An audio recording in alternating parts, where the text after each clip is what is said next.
पर्नु पर्यो भर्खरै हजुर विष्णु पौडेल तपाईको सरकारले पूर्व अर्थमन्त्री विष्णु पौडेललाई सरकारले होइन होला पुलिसले होला अख्तियारले होला प्रहरीले होला सबैको आफ्नो आफ्नो जिम्मेवारी छ आँखाले हेर्ने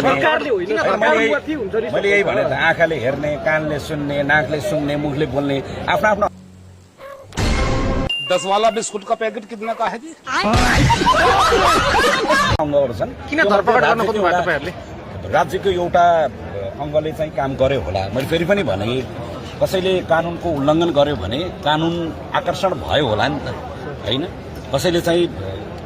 त्यो गलत कर्म जसले कानुनलाई बर्खिलाफ गर्ने कर्म कुनै गलत कर्म थियो भने उसलाई कानुनी कठघरामा उठाउने कुरा त मलाई ठ्याक्कै तपाईँले त्यो भन्नुभयो मैले सुने मात्रै मैले पनि प्रतिशोध साध्नु भएको छ होइन प्रतिशोध साधेको स्पष्ट कुरा के बुझ्नु होला तपाईँहरूले एउटा स्वतन्त्र पार्टीको सन्दर्भमा भने राष्ट्रिय स्वतन्त्र पार्टीले कसैसँग प्रतिशोध साध्नुपर्ने कसैसँग प्रतिस्पर्धा गर्नुपर्ने कसैसँग लड्नुपर्ने भिड्नुपर्ने कुनै कारण छैन बाबु के भन्ने देश स्वतन्त्र पार्टीमय छ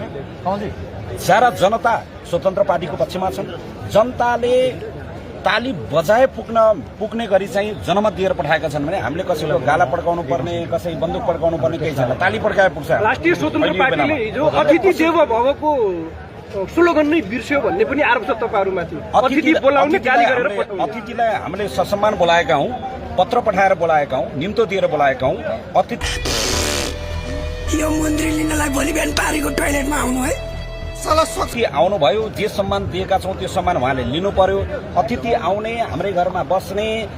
अनि घरमै बसेर अतिथि पाहुना आएको आफ्नो भूमिका बिर्सिएर त्यही घरमा हल्ला गर्न थालियो भने त्यो डेफिनेटली त्यो खालको सुझाव चाहिँ आउँछ त्यो तलबाट साथीहरूले यसो गर्नु भएन भनेर भन्नुभएको उहाँ एक्लै बोल्दाखेरि थोरै जस्तो सुनियो तल हजारौंको संख्यामा मान्छेले बोल्दाखेरि धेरै जस्तो सुनिएको हो त्यसैले हामीले बिहेमा कसैलाई निम्तो दिएर बोलाएका छौं भने बिहे खान आएको मान्छे आउने बिहे खाने धन्यवाद छ शुभकामना छ भनेर जाने हो खाएर पिएर हल्ला गरेर त्यही भाँडभैलो मचाउन खोज्ने होइन राष्ट्रिय स्वतन्त्र पार्टीको महाधिवेशन किन